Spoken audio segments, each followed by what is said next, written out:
વેદની શ્રુતિઓ એકવાર વિચાર્યું કે આપણે પ્રભુની લીલાના ગુણગાન ગાઈએ છીએ, પણ ક્યારે ભગવાનના ધામના દર્શન હજી નથી કર્યા. એ પ્રભુના નિત્ય લીલા ધામના દર્શન ક્યારે થાય? બધી વેદની શ્રુતિઓએ ભેગા થઈને તપ કર્યું. પ્રભુ પ્રસન્ન થયા. પછી શું મનોરથ છે કે પ્રભુ મારે આપના નિત્ય લીલા ધામના દર્શન કરવા છે. ભગવાનની આજ્ઞા મળી. ચારે વેદની શ્રુતિઓ અલૌકિક સ્વરૂપ ધારણ કરી નિત્ય લીલા ધામ તરફ ચાલી. 3 વેદના શ્રુતિઓ માર્ગમાં થાકી ગયા. પ્રભુના ધામ સુધી પહોંચવાનો માર્ગ કઈ એટલો સરળ નથી, પણ સામ વેદની 16,000 શ્રુતિઓ તામસ ભાવવાળી હઠીલા સ્વભાવની હતી. ભલે ગમે તે થાય, ગમે એટલું કષ્ટ પડે, અમારે પ્રભુના લીલાધામ સુધી પહોંચવું જ છે. ત્યારે 3 વેદની શ્રુતિઓ કહ્યું કે તપ આપણે બધાએ કર્યું છે, પણ અમે આગળ ચાલી શકીએ એમ નથી. તમે પ્રભુને અમારા દંડવત પણ પહોંચાડજો. ત્યારે 16,000 શ્રુતિઓ નિત્ય લીલાધામના દ્વાર પાસે આવ્યા. દ્વારપાલ બ્રજ ભક્તોએ રોક્યા. પછી ક્યાં જવું છે? તો કે પ્રભુની આજ્ઞા મળી છે, અમે દર્શન માટે આવ્યા છીએ. જઈને પ્રભુને વિનંતી કરી. યુગલ સ્વરૂપ લીલા વિહાર કરતા કરતા આવી રહ્યા છે. પ્રભુના દર્શન કરી બધું વિસરાઈ ગયું અને એવી આસક્તિ પ્રભુના સ્વરૂપમાં થઈ ગઈ. ઠાકોરજી પૂછ્યું, કહો શું મનોરથ છે? પ્રભુ આપની આ બધી લીલાઓનું સુખ અમારે જોઈએ છે. ત્યારે ઠાકોરજી વરદાન આપ્યું, કલ્પે સારસ્વતે ત્વામ વૈ વ્રજે ગોપ્ય ભવિષ્યતિ. સારસ્વત કલ્પમાં અમારું નિત્ય લીલાધામ વ્રજ સ્વરૂપે ભૂતલ પર આવશે. હું પરિપૂર્ણ પુરુષોત્તમ સ્વરૂપે, પુષ્ટિ પુરુષોત્તમ સ્વરૂપે અવતાર ધારણ કરીશ. ત્યારે તમે ગોપીઓ બની અને વ્રજમાં અવતાર લેશો, ત્યારે તમારા બધા મનોરથ પૂર્ણ થશે. ઠાકોરજીનું વરદાન મળ્યું. સારસ્વત કલ્પને જે બહુ વાર છે. જો કલ્પ કોને કહેવાય? કાળની ગણનામાં બ્રહ્માના એક દિવસને દૈનંતિક કલ્પ કહેવાય, દરેક મહિનાને માસ કલ્પ કહેવાય, એવા 12 છે. બ્રહ્માના વર્ષને સંવત્સર કલ્પ કહેવાય, એવા 100 છે. બ્રહ્માનો દિવસ તમે જો કેટલો મોટો છે. કુલ 4 યુગ છે: સતયુગ, ત્રેતાયુગ, દ્વાપર યુગ અને કલયુગ. સતયુગની આયુ 17,28,000 વર્ષ, ત્રેતાયુગની આયુ 12,96,000 વર્ષ, દ્વાપર યુગની આયુ 8,64,000 વર્ષ અને કલયુગની આયુ છે 4,32,000 વર્ષ. આ 4 યુગ પૂરા થાય એટલે એક ચતુર્યુગી અથવા એક મહાયુગ પૂરો થયો એમ કહેવાય. 71 વખત 4 યુગનું પરિભ્રમણ થાય ત્યારે એક મન્વંતર પૂરો થાય. એક મનુનું શાસનકાળ બદલાય. કુલ 14 મન્વંતર છે. સ્વારોચી, સ્વયંભૂ, ઇન્દ્ર સાવરણી, રુદ્ર સાવરણી, ધર્મ સાવરણી, દક્ષ સાવરણી, વૈવસ્વત, 14 મન્વંતર છે. ના 14 મન્વંતર પૂરા થાય ત્યારે બ્રહ્માનો એક દિવસ પૂરો થાય. બ્રહ્માનો એક દિવસ એટલે આપણા લગભગ 4 અબજ 30 કરોડ વર્ષ જેટલો સમય. બ્રહ્મા નિદ્રાધીન થાય, સૃષ્ટિનો પ્રલય થઈ જાય. એટલી બ્રહ્માની રાત્રિ. બ્રહ્મા જાગે ત્યારે નવી સૃષ્ટિ, નવી સભ્યતાનું સર્જન થાય છે. સારસ્વત કલ્પ ઘણો લાંબો છે. જો આપણે જરા કોઈ કર્મકાંડ કરીએ ને, બ્રાહ્મણો સંકલ્પ કરાવે, એમાં કાલની ગણના થાય છે. શ્વેત વારા કલ્પે સપ્તમે વૈવસ્વત મન્વંતરે અષ્ટાવિંશતિતમે કલિયુગે કલિ પ્રથમે. અત્યારનો જે સમય છે ને, એનું નામ છે શ્વેત વારા કલ્પ. એનો 28મો કલિયુગ અત્યારે ચાલી રહ્યો છે. વૈવસ્વત મન્વંતર અને એનો 28મો કલિયુગ અત્યારે ચાલી રહ્યો છે. તો એ રીતે વરદાન મળ્યું કે સારસ્વત કલ્પમાં હું અવતાર લઈશ. હવે એટલો લાંબો સમય, કરોડો વર્ષ જોઈએ. શ્રુતિઓએ વિચાર્યું કે વેદની શ્રુતિના રૂપમાં રહેશું તો કર્મકાંડમાં આપણો ઉપયોગ થતો રહેશે. આવ્યા બ્રહ્માજી પાસે, અમને કોઈ અલૌકિક દેહ આપો. બ્રહ્મા યજ્ઞ કરી રહ્યા છે, તો મારા યજ્ઞકુંડમાં પ્રવેશ કરો. ત્યારે શ્રુતિઓ યજ્ઞકુંડમાં પ્રવેશ કર્યો. યજ્ઞ પૂરો થયો ત્યારે 16,000 અગ્નિ કુમારો એમાંથી પ્રગટ થયા છે. બ્રહ્માજી કહ્યું, તમે દંડકારણ્યમાં જાઓ. નાસિક તપોવન પાસે જે દંડકારણ્ય આવેલું છે, તપ કરો. સમય આવે પ્રભુની કૃપા થશે. અગ્નિ કુમારો દંડકારણ્યમાં તપ કરી રહ્યા હતા. કલ્પ પૂરા થયા, સમય વીતવા લાગ્યો. સારસ્વત કલ્પનો ત્રેતાયુગ આવ્યો. મર્યાદા પુરુષોત્તમ ભગવાન રામચંદ્રજી પ્રગટ થયા. સ્વેચ્છાએ વનવાસ સ્વીકાર્યો. રામચંદ્રજીનું સ્વરૂપ બિલકુલ કૃષ્ણ જેવું, મેઘશ્યામ વર્ણ સાથે સીતાજી પણ હતા. હવે વનમાં પ્રભુનો નિયમ કે દરરોજ જુદી જુદી દિશાઓમાં જઈ ઋષિ મુનિઓ સાથે સત્સંગ કરે, તપનું કારણ પૂછે, એમને ફળ આપે. પણ અગ્નિકુમારો છે ત્યાં ભગવાન ક્યારે ન પધારે. એક દિવસ સીતાજી અર્થ કરી કે પ્રભુ આ દિશામાં પણ કેટલાક ઋષિઓ હશે, ત્યાં ક્યારેક કેમ નથી પધારતા? ત્યારે રામચંદ્રજી સીતાજીની સાથે પધાર્યા, જ્યાં આ 16,000 અગ્નિકુમારો તપ કરી રહ્યા છે. યુગલ સ્વરૂપના દર્શન થતા જ સીધો નિત્ય લીલાનું અનુસંધાન થયું. લાગે છે કે અમને સમયનું ધ્યાન નથી રહ્યું અને યુગલ સરકાર અમારા પર કૃપા કરવા પધાર્યા છે. ઠાકોરજીના સ્વરૂપમાં એવો મોહ થઈ ગયો. ભગવાન કઈ ન બોલ્યા. સીતાજી કે પ્રભુ દરરોજ આપ ઋષિઓ સાથે સત્સંગ કરો, તપનું કારણ પૂછો, એમને ફળ આપો, એમને કેમ કઈ ના પૂછ્યું? તમે જ પૂછી લો ને. પ્રભુ તો જાણતા હતા. સીતાજી કહ્યું પ્રભુ પ્રસન્ન છે, શું જોઈએ છે? કે આપને જે સુખ મળી રહ્યું છે એ સુખ અમારે જોઈએ. સીતાજી ચમકી ગયા, શું માંગો છો? જો શરીર પુરુષનું છે, પ્રભુમાં કામ ભાવ થયો, સ્ત્રી ભાવ થયો. શ્રી રામચંદ્રજી કહ્યું અત્યારે ત્રેતાયુગ છે, અમે મર્યાદા પુરુષોત્તમ છીએ, અમારે એક પત્ની વ્રત છે. દ્વાપરમાં અમે કૃષ્ણ સ્વરૂપે અવતાર લેશું, ત્યારે તમે ગોપી બનીને પ્રગટ થશો, ત્યારે મનોરથ પૂરા થશે. સ્ત્રી ભાવ અને પુંભાવ જુદા થઈ ગયા. આ 16,000 પુંભાવ એ ભગવાનના પ્રાગટ્યની સાથે સાથે વ્રજમાં પ્રગટ થયા, અને પેલા સ્ત્રી ભાવ ગૌડ દેશમાં 16,000 કુમારિકાઓ સ્વરૂપે પ્રગટ થયા છે. નંદરાયજી યશોદાજી જયારે ગૌડ દેશની યાત્રા કરવા, ગૌડ દેશ એટલે હાલનું મધ્યપ્રદેશ, ત્યાં સુધી કે છે કંસનું શાસન હતું. હવે એ સમયમાં ઇકોનોમિક્સમાં જેને બાર્ટર એક્સચેન્જ કહેવાય, રૂપિયા પૈસાનું ચલણ નહીં હતું. વસ્તુના બદલામાં વસ્તુ છે, કપડા છે, અનાજ કરિયાણું છે, દાસ દાસી છે, પશુઓ છે, એનું આદાન પ્રદાન થતું. ત્યારે કહ્યું કે મારે કંસને વાર્ષિક કર ચૂકવવાનો છે, તો આ 16,000 કન્યાઓ તમે દાસીના રૂપમાં મારા તરફથી કંસને આપી દેજો. નંદરાયજી યશોદાજી એમને વ્રજમાં લઈ આવ્યા. સમય આવે તો ચાલો મારે તમને કંસને આપવાના છે. ત્યારે 16,000 કુમારિકાઓ રુદન કરવા લાગી. કંસ બહુ ક્રૂર છે એવું સાંભળ્યું છે, અમારા પર ખૂબ અત્યાચાર કરશે, એના કરતા તો અમને યમુનાજીમાં નાખીને ભલે પ્રાણ લઈ લો, પણ અમને કંસને ના આપશો. ત્યારે યશોદાજીને દયા આવી, કરુણા થઈ, વાત્સલ્ય ભાવ જાગ્યો. એમને નિવાસની વ્યવસ્થા કરી આપી. આ 16,000 કુમારિકાઓ ખીરકમાં ગાયોની સેવા કરે અને યશોદાજીની સેવા કરે. અને પેલા પુંભાવ છે એ વ્રજમાં પ્રગટ થયા. હવે તમે જુઓ કે પેલી યોગ માયાને કંસે પછાડી તો આકાશમાં દર થઈને શું બોલી હતી? તારો કાળ ક્યારનો એ જન્મી ચૂક્યો છે. કોણ છે, ક્યાં છે, કંસને ખબર નથી. દેવકીજીના ગર્ભધારણના સમયથી અનુમાન લગાડ્યો કે મારો કાળ જન્મ્યો છે તો આ 1-2 મહિનામાં જ વ્રત 84 કોષમાં ક્યાંક હશે. એટલા માટે પૂતનાને આદેશ અપાયો કે આ 2-3 મહિનામાં જેટલા બાળકોના જન્મ થયા છે, જેને બધાના પ્રાણ લઈ લે, એમાં ક્યાંક મારો કાળ હશે. એટલે ગોકુલ આવતા સુધીમાં એ 16,000 બાળકોના પ્રાણ પૂતનાએ લીધા છે, જે પૂતનાની અંદર છે. હવે ઠાકોરજી વિચારે ને તો દ્રષ્ટિ માત્રથી જ પૂતનાને મોક્ષ આપી શકે. એમાં કઈ એનું સ્તનપાન કરીને માની ગતિ આપવાની જરૂર નથી.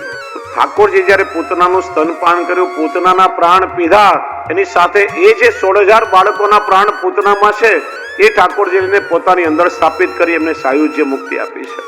એ ગોપ બાળકોના જીવો પ્રભુની અંદર રહીને વિનંતી કરે છે કે પ્રભુ આ સાયુજ્ય મુક્તિમાં આપની ભીતર રહીને અમને એ સુખ નથી મળતું જે બહાર પ્રગટ આપની સેવા દ્વારા મળે છે.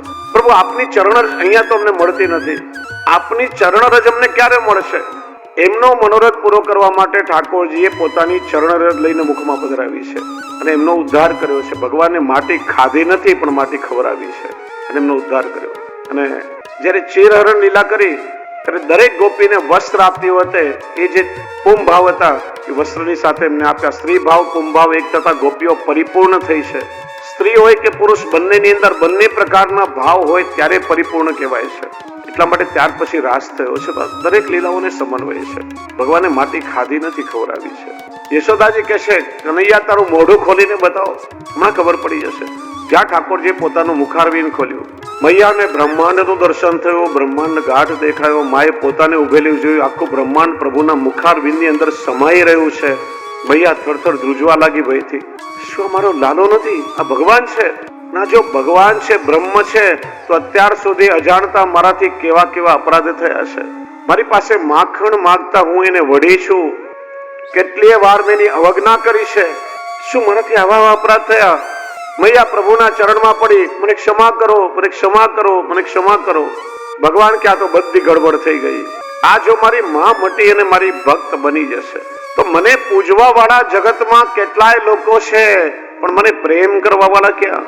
મને પૂજવા વાળા 5-10 ઓછા થઈ જાય, મને કાંઈ ફરક નથી પડતો, પણ મને પ્રેમ કરવા વાળો એક પણ ઓછો થાય મારાથી સહન નહીં થાય. એના માએ તો કેટલો પ્રેમ કર્યો છે.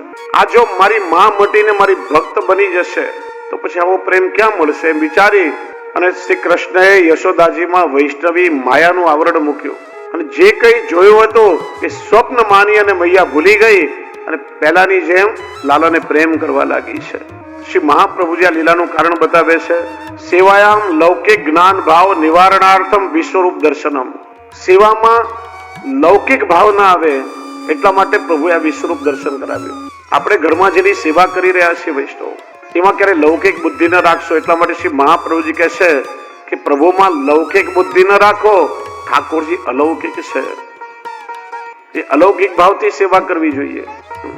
એક બેનને મેં સાંભળ્યા હતા, અમેરિકામાં કહેતા હતા, યશોદાજી તો મૈયા હતા, એમને તો ઘડી ઘડી ઘરની બહાર કામ માટે જવું પડે, દરેક વખત થોડી અપરસ કરતા હોય, દરેક વખતે થોડી માથેથી નાતા હોય, એ તેમનું બાળક છે, બસ હું એવી રીતે મારા લાલાની સેવા કરું.